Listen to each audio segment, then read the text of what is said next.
Good day. Welcome to our study in the Gospel of John, otherwise known in the Academy as the Fourth Gospel. The fact is, very few scholars today will connect the Fourth Gospel with John, the son of Zebedee. I think that theory's been pretty discredited, and we'll carry on. I do want to talk to you for a moment, though, and give you some resources. So for about 10 minutes here, if you are new to our study, I want to introduce you to what's known as the discipline of Johannine studies. That is, the scholarship that has been happening on the Gospel of John. And I've narrowed it down to the scholarship that's been important to me, including some of the landmark books in Johannine scholarship. Hey, folks, listen. The best way to become familiar with any discipline are to read the benchmarks, those books that were published that will just be classics and standards just because the research was impeccable.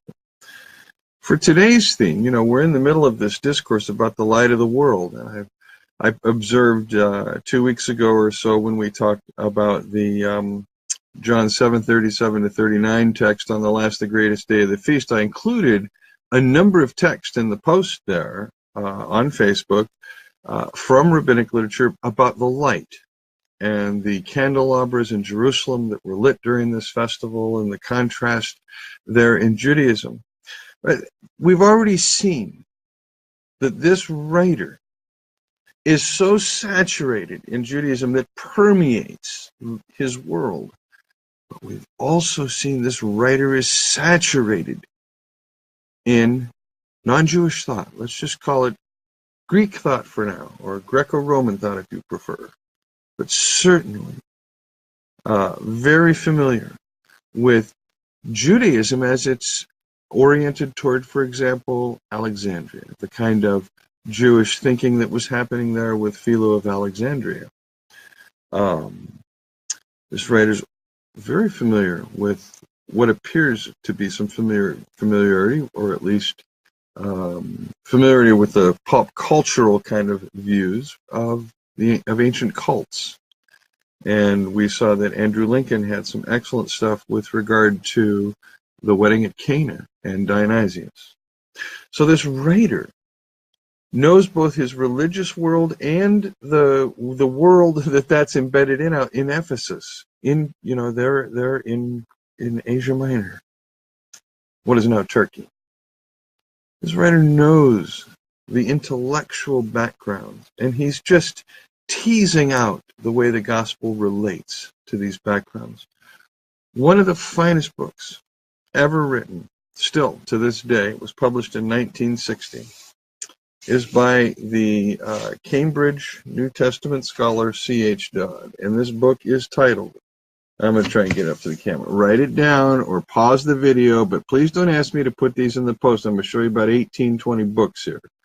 This is C.H. Dodd's The Interpretation of the Fourth Gospel. And there is, in this text, just before union with God, just after truth,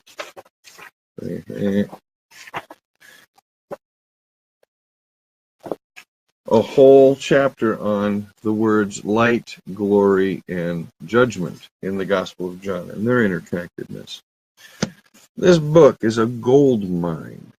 It will be above your pay grade if you are just getting into, if you just say, I want to read the Gospel of John, I'm going to go get this. Understand there's Hebrew and Greek in here, and Aramaic as well, text, font, okay? But you will get a background like you don't believe. This is one of the first books I owned on the Gospel of John. This goes way, way back to my early days, and I only paid $10 for this hardcover copy back in the day. But Dodd also wrote another very important book called Historical Tradition in the Fourth Gospel. Okay? This book really made a break in Johannine studies, which up to that point, nobody wanted to even consider the Fourth Gospel as anything that could be used for so-called the historical Jesus. In fact, the Jesus Seminar still acted that way. They just write it off. Jesus scholars, write off the Fourth Gospel, write off they don't realize you got to write off the synoptics too. They have a really bad view of history, and their historical Jesus is like thin, like Jell-O with 3 times the water it should have. Ugh. Anyway, Dodd really opened up that the fourth gospel contains an awful lot of material that can be traced back to the ministry of Jesus. And in fact, Dodd's work was so pioneering that here, just 50 years later, there was a book published, Engaging with C.H. Dodd, on the Gospel of John, and the editors of this volume were Tom Thatcher and Katrin Williams. And I was at a seminar in Baltimore with Jimmy Dunn and Jamie Clark Souls, a number of other Johannine scholars, discussing this book and Dodd's impact and these kinds of things. Just perhaps 2-3 years ago, I forget how long ago it was.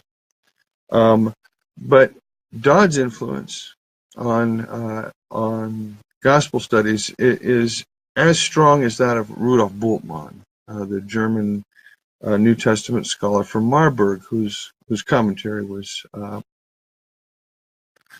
still magisterial. We'll talk about that in a minute.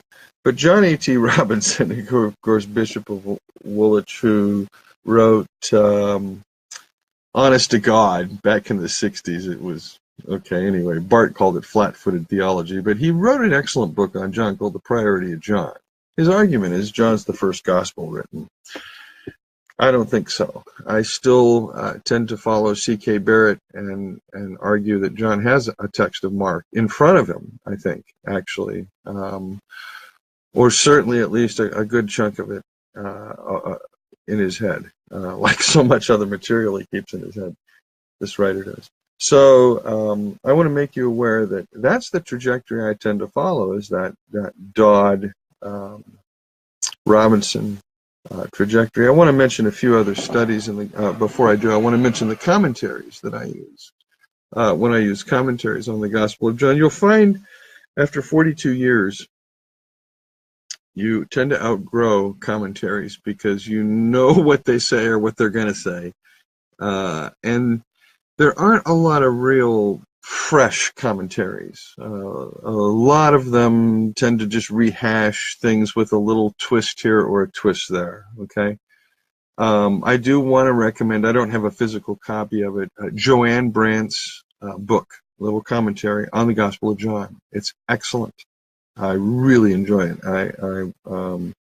I have stopped purchasing so many hardcover books because I'm tired of moving them, and I prefer ebooks. So, but here are some of the physical commentaries in my library, not all of them.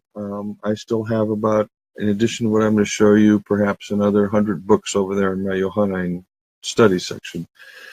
Of the most contemporary writer on the fourth gospel, whose commentary I like, is Andrew Lincoln, The Gospel According to St. John. Okay, Andrew Lincoln. I think this is a well-done work through and through. And I gauge commentaries on, there's a lot of criteria I use, but through and through I've appreciated Andrew Lincoln. An older evangelical commentary I still use is G.R. Beasley Murray, George Beasley Murray. Again, evangelical, but good scholarship, you see.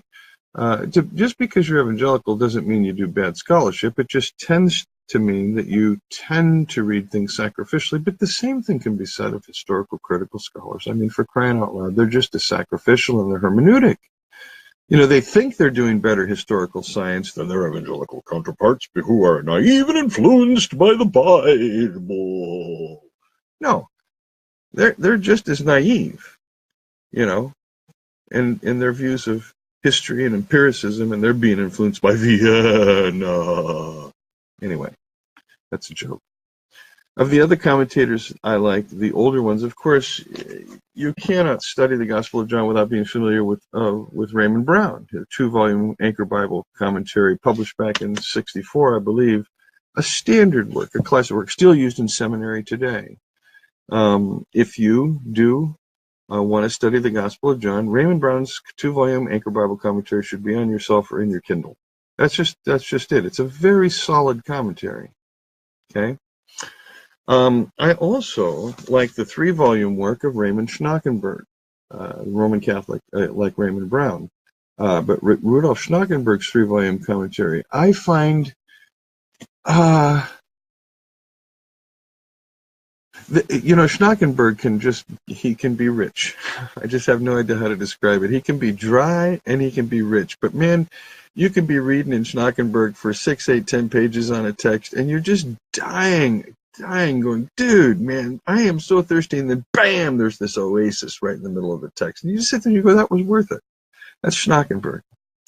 Another older commentary I really like is that of Sir Edwin Hoskins on the Fourth Gospel. He did not live to finish this. It was edited by his friend and colleague Francis Davy. Hoskins and Davy, of course, did the very, very challenging book, The Riddle of the New Testament, back after World War II. Finally, of all the commentaries on the Gospel of John that have been written today, there is probably none finer than that of Rudolf Bultmann, the Gospel of John. And one may take exception to a lot of Bultmann's work and his theories. I certainly do. Haven't divvied up the gospel the way he did. Of course, his displacement theory has been challenged. His source theories have been challenged. Just so much. But it is a goldmine of information, particularly relating the Gospel of John to Hellenism. So these are the 6 commentaries I will consult. For example, if I'm going to preach on a text, what I'll tend to do is just simply go to them, just kind of sensing directions, getting confirmation for some ideas, particularly if I'm sensing that this writer's moving in this direction. How many of these commentators see that as well, kind of thing. Here are some other studies on the Gospel of John. We'll wrap this up. For those of you that want to be so avant-garde and like really progressive, well, there is Father Jerome Neri's The Gospel of John in Cultural and Historical Perspective. Father Neri is a pioneer in social science research in the Gospels. So if you want to be really cool, that's the one you want to have in your library. And everybody in progressive Christianity will just love you to death. There's a phenomenal book, Dr. Jamie Clark Souls out of Perkins School of Theology, Reading John for Dear Life. This is an excellent introduction. And she calls it a spiritual walk. And it is, because she's got exercises in here you're going to do. And it's a wonderful little book. This would be good for group study, small Bible studies, Sunday school classes, mature adult Sunday school classes, because it really does what the writer wants you to do as an auditor or a reader of the text of the Fourth Gospel. So it's a wonderful little book. Richard Bauckham, a great scholar over in the UK, Ireland, I believe, or Scotland. No, he's in Scotland. Love Richard Bauckham's work. This is on major themes in Johannine studies. And you've heard me talk about the Jesus-Moses parallelism. 2 studies in particular have been important to me. T.F. Glasson's Moses and the Fourth Gospel. This is an old series, these studies in biblical theology. And I used to just go around old bookstores and collect these things, but that's an older one. And then there's the more recent one, Moses or Jesus, by Maria-Emilia Boismart. Moses or Jesus, an essay in Johannine Christology. And of course, if you interested in Johannine studies, where'd the gospel come from? What was the community like? I'm totally in disagreement with this book. You have to understand this, but it is a classic book. It's Ray Brown's The Community of the Beloved Disciple. Okay? I fundamentally disagree with Ray Brown on just about everything in this book, but it is a classic. You need to know it if you're going to be in Johannine studies, because a lot of Johannine scholars just simply kind of follow Brown's trajectory. I don't. I was always fascinated by the work of John Bowman, and here's his Fourth Gospel and the Jews. Again, these are older works. These are works that I would have read between 77 and 94 or so. But I always thought that John Bowman's works were interesting. He has one on the Samaritans in the fourth gospel that is really it's interesting. It's interesting. But I've already talked to you about Peter Borgen's Bread from Heaven, his dissertation on John 6, which showed that the structure of the discourse of John 6 is similar to homiletic structures found in the Midrashim and the Targums. There's Lou Martin's classic study, History and Theology in the Fourth Gospel. Where is it? There's your History and Theology in the Fourth Gospel by J. Lewis Martin. Now, Lou was the one that said the writer's got two worlds going on, the world of Jesus and his interlocutors, but also the writer and his interlocutors. The writer identifies with Jesus. Both interlocutors are put together, and you have this double drama going on. We're going to talk about that when we get to chapter 9. We're going to talk about Lou's thesis, and you've already heard me play on this back in chapter 3 when I talked about the way the writer's weaving three voices together there in chapter 3. John the Baptist, Jesus, and his own. And there's a reason for all of this. Zebedee's not the author, of course, John the son of Zebedee. Pearson Parker wrote a fantastic essay in the Journal of Biblical Literature. I don't recall the year. I can't even find my copy. It's in a box. I have boxes of articles I have photocopied over the years. Pearson Parker wrote a brilliant article on all the reasons why there's just no way what we know about the son of John, the son of Zebedee, could have been connected to the intellectual capabilities of the writer of this text. Just amazing. And so the search for the author has continued in pretty much the 20th century. Said, well, the author's anonymous, we just never know who it is, pada, this kind of thing. I've always, the question that has lingered back in my mind is, how could this gospel have been the product of such mature Christian thought in the early church, and this author is anonymous or unknown? I just don't see that. And so I have, done my own search. And I've come to the conclusion that there is a person that Jesus knows historically that can be the author of this book, and it makes sense. You do the work on it.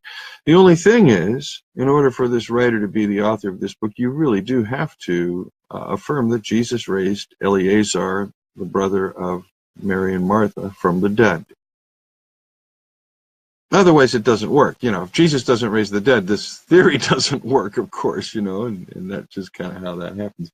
But Ben Witherington has recently revived that theory, and of course, J.N. Sanders did this back in the 70s. And then there's the great Bernard Eller, the beloved disciple of the fourth gospel, who he also identifies there as Eleazar. Some older Johannine scholarship that's very important. First, let me mention the work of Robert Kaiser. This was published back in the 70s, The Fourth Evangelist and His Gospel, and I have to hold the book that way because I've used it so much over the years, it's just literally falling apart.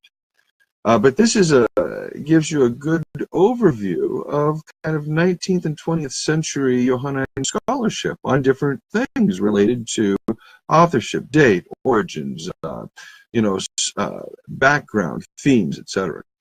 And he has also published his little book, John the Maverick Gospel. It's an introduction, again, like Amy Clarksell's book, Good for Groups. An author that I happen to find intriguing, taught at Fordham University there in New York City. I have his work on Paul, and I have his commentary on John, is Peter F. Ellis. Peter F. Ellis, like others, recognizes chiastic structure in the biblical writings, texts, ancient texts. And again, chiastic structure is, you have your A, B, C, your B prime, your A prime. So A, B, C, B, A, in the way that something is told. And the A's go together, the B's parallel each other, and the C's the center. And it's a mnemonic device. It's a device that helps for memorization, these kinds of things. And Kenneth Bailey has taken this thing to town. Some of you know Kenneth Bailey, formerly there at Pittsburgh Theological, taught in Lebanon for most of his life, and worked amongst the nomadic communities, the old communities, the old world communities, learning their language, their thinking, and these things. Brilliant guy. Wrote Poet and Peasant, and Through Peasant Eyes, and eventually Jesus Through Mediterranean Eyes, and Paul Through Mediterranean Eyes. Kenneth Bailey shows chiasmus everywhere. Well, Mills Lund pioneered this back in the 30s with his book, Chiasmus in the New Testament. He was the Swedish Covenant scholar there in Chicago.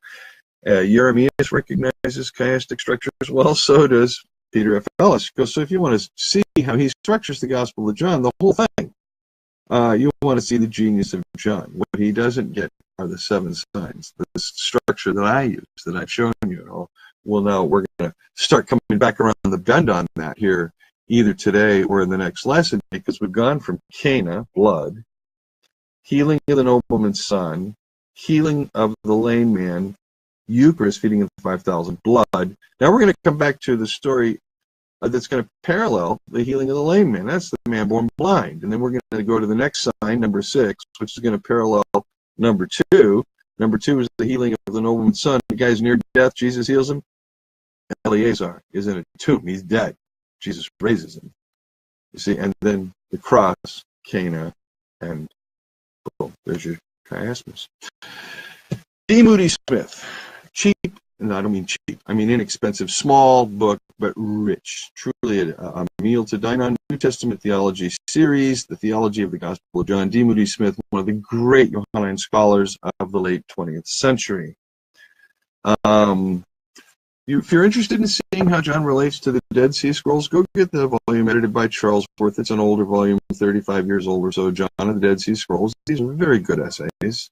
And we'll again show you how the ancient world, whether Jewish or Hellenistic or even Roman, there are these frames of reference that are held in common, like words like for things like light and darkness, this kind of stuff. Okay, Alan Culpepper, his Anatomy of the Fourth Gospel is a study in literary design. This is again an excellent tool, and it helps you really identify a number of Johannine stylistic characteristics, including language, irony, and these kinds of things. And finally, I do want to mention, for those of you interested in the whole question about authorship, there is Martin Hengel's The Johannine Question. And Hengel doesn't, he's a very, very, very careful scholar, and his students are as well. That is some Johannine scholarship for you, 22 minutes worth. So, when you're listening to people preach and teach on the biblical text, and they can't reference this stuff, you're probably dealing with nitwits, okay?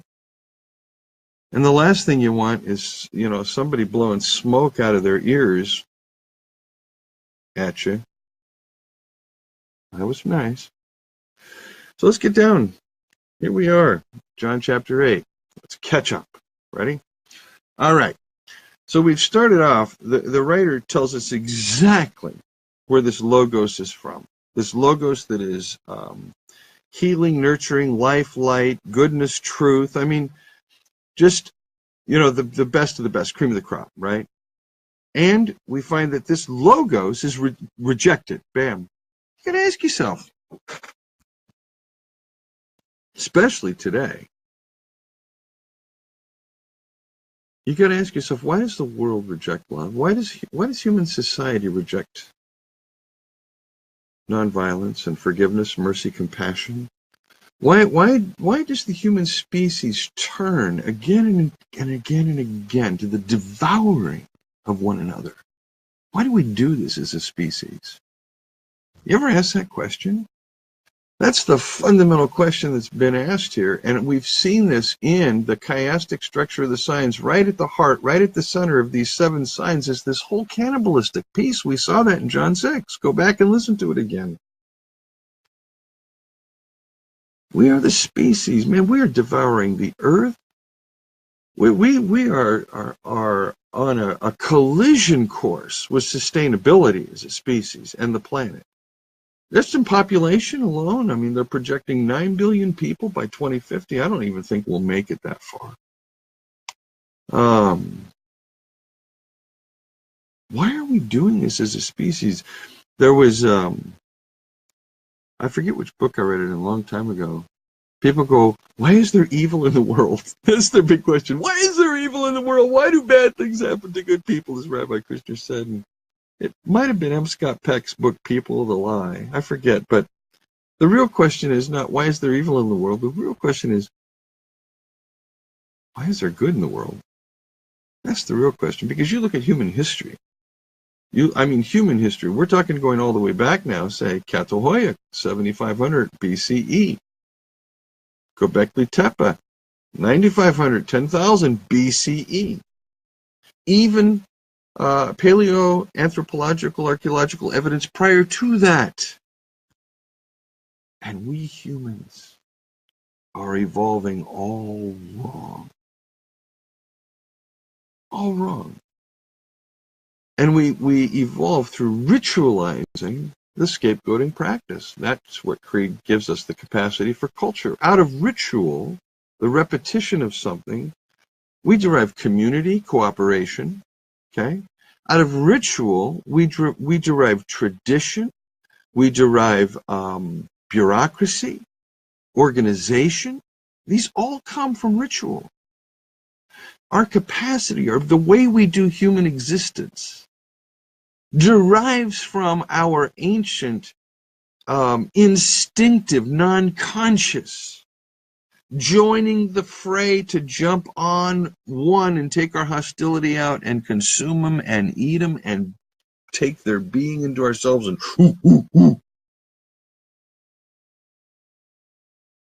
We're starting to see that behavior in ape populations. I wonder if they're not imitating us.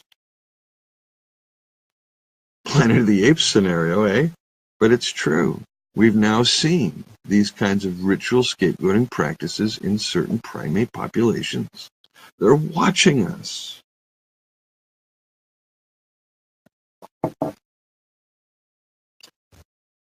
Why does the world reject the light? That's this theme that just permeates this text. And we've also seen that this text is this courtroom drama. Well, we're just about to do round 2 of this courtroom drama. We saw it already in John 5. Jesus heals the fella at the pool, and the religious authorities freak out because it's like, Jesus, you're breaking the rules. In our church, we don't smoke, we don't drink, we don't swear, we don't dance, we don't fornicate, we don't do this, we don't do that. Pop, pop, pop, pop. Come on, Jesus, man. You're breaking the fucking rules. Who do you think you are? Whoops, we said fuck. Oh my God, we better repent. Jesus is breaking what they perceive to be God's command about the Sabbath. Now, it's a question of his authority and his identity. Who does he think he is? And of course the answer is, God has sent me. I'm the Son of the Father. We have all of this in John chapter 5, and we now have the witnesses brought forward as in the courtroom drama. Here's John the Baptist. Here are the signs. Here is my Father's testimony. You see, one after another. Turning point, chapter 6, you have the Jesus-Moses parallelism brought back now from, you move from the water, the rock, the spirit to the light, and now back to the courtroom drama. Who are you? Who do you think you are? And Jesus says, man, you don't understand when. I'm going to be the one you lynch. I'm going to be the victim of your lynch mob. That's what I'm going to be. And they go, oh no, we don't operate that way. We only do things that are right and holy and true and just. And if you die, it's because you deserve it. Jesus is going, you don't get it. You're going to end up dying in your sins. But when you've lifted up the true human, he says, you will know that I am, and that I do nothing on my own. I speak just what the Father's taught me. That's when they'll know. When they put him up there on that cross. Seventh sign. Culminating sign. So I told you when we ended last time, when we look from verse 31 down through 59, the end of this whole chapter, You will make an absolute error if you read this text and assume a number of false things. 1, verse 31, to the Jews who had believed in him. Bam, right there. To the Jews. No. Again, David Bentley Hart's translation, to the Judeans. The Judeans. We're dealing with religious authorities in the South here in this text. This writer is a Jew. This writer doesn't hate himself or hate his own people or hate anything. So if you, as a Christian, go to this text and you identify with Jesus and you say to the Jews and you're superior, that means you're supersessionist. It means you're triumphalistic. It means you're misreading the text, because you need to put yourself in the shoes of the Judean authorities, because you don't like Jesus any more than they do. You're not going to care for what he's about. This business of following Jesus. The masses, the Christians out there that go to church, they think they're following Jesus. Good God. They're following a Rambo, Schwarzenegger, sick Jesus, or some kind of Che Guevara, combination of a righteous Dr. King, Che Guevara, I don't know, neoliberal something, Hegelian Jesus. To follow Jesus of Nazareth is to give your life away. And Protestant Christianity in America does not want to do that. End of story. Everybody's out for their own, man. It's all I, me, my stuff. This writer, if you identify yourself as, and it doesn't matter where you're from. It doesn't matter if you're from the lower class, you're poor, you're broke, you're this ethnic group, you're that gender. It don't matter. If you identify yourself with anybody other than the Judeans in this text, you will never, ever have happened to you what's going to happen to the guy in the next chapter. As long as you think you're superior, as long as you think your Christian revelation is superior to Judaism, as long as you have any triumphalism or supersessionism or anything like that in you or your theology, and all your charismatics got it, folks. The entire fundamentalist tradition is rife with it. Progressives are a little better on this. Not a lot, but a little. Got to give credit where credit's due. Give the devil his due. So, to the Judeans, that's the first thing, because the last thing we want to do is we're going to come down to this phrase where Jesus will say, you are of your father the devil. And I want to tell you what's happened as a result of that text being written. This writer wrote something, and Christians have misinterpreted this text, and Jews have died. Real Jewish men and women and children have died because of that text. Just like they've died from that text in Matthew's Gospel, his blood be upon us and our generation. Real Christians killed real Jews using these verses to justify their killing. You go back through Christian history, all you got to do is look at a history of Christian anti-Semitism, for crying out loud. I have 5 or 6 of them on my shelf. They're available. They're in libraries. Go do your research. There's tons of books on anti-Semitism in the ancient world. I've got books on anti-Semitism in Alexandria, anti-Semitism in Rome, specific cities. Do not even begin to think you as a Christian have a right to read this text as though Jesus is speaking to Judaism, the religion. No, don't you even go there. You read this text first. It's like you're reading this whole text. As though it's addressed to you. You're the interlocutor. You're the Nicodemus comes at night. You don't want someone to know. You're the woman at the well. You're the guy at the pool. You're the Pharisees. You're the religious authorities. The southern religious authorities. You're going to be Caiaphas and Pilate too. Because if you can't do that, you'll never get the gospel. That's how it works. That's where the conversion happens. So, to the Judeans, to the religious authorities who had believed him, okay, good news here. We already know who one of those is, don't we? Nicodemus, end of chapter 7, raises a question about Jesus' origins and says, you guys are not, doing this the right way. And they go, well, what are you, one of his followers? Buddy? To the Judeans who had believed him, Jesus said, if you hold on to my teaching, you are really my disciples. if you hold on to it, grasp it, hang on, then you will know the truth, and the truth will set you free first. We have on our buildings of justice, the truth will set you free. I know in Washington, D.C., it's over some building, you know. Of course, the civil rights movement loved to use that, the truth will set you free. And ever since then, it's, people used it all over the place. You see it on, I can't remember the Scully and Mulder show, the FBI show, the truth will set you free, whatever that show was called. X-Files. Look, it's like really generic. The truth will set you free. Just got to know the truth. The people that go, I'm going to tell you the truth about yourself because the truth will set you free. They don't realize at that point, first of all, the text has something else right before it they're not paying attention to. To know the truth and be set free by the truth, there's a prerequisite. But nobody quotes that part, which is if you hold to my teaching. They don't do that part.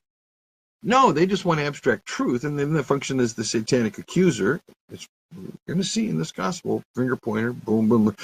I'm going to speak truth to power. Oh, yeah, sure. Folks, you can't believe how Protestantism in America is doing this Christian thing all wrong. Liberal, conservative, doesn't matter. Anabaptist, it doesn't matter. It doesn't matter.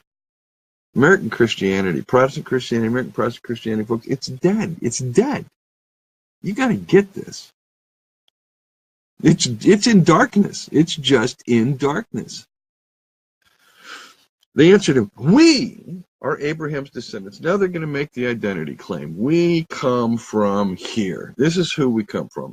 Father Abraham had many sons. Many sons had Father Abraham, and we are one of them. Okay. We're we're his descendants. You're telling us the truth's going to set us free. We've never been slaves of anyone. Well, first of all, that's bullshit. I mean, for crying out loud, who's the procurator there in Jerusalem? A Roman procurator? Right? Are they paying taxes? Yes. I mean, you could go back to, how about Antiochus Epiphanes? I mean, how about Pharaoh? I mean, come on, right? I didn't even mention the exile. I mean, we've never been slaves of anyone. People, you got to understand, is when you're in darkness, you're in total denial. You truly are. You're just in total denial. We've all been there. They are too. How can you say we shall be set free? We have nothing to be free from. We don't need to be free. We're free. We're free. Look at us. We're free. Jesus replied, I'm going to tell you the truth. Everyone who sins is a slave to sin. Now, you're going to read this as a Western Christian, and you're going to start going, oh, I know sin. I know what sin is. The Catholic Church taught me. I eat meat on Fridays. That's a sin. The Baptist taught me I stick, never mind. I have intercourse outside of marriage. That's a sin. The Mennonites taught me I don't recycle. That's a sin. I mean, you could go on and on. Everybody's got their rules, right? You're going to think of sin here as the violation of these little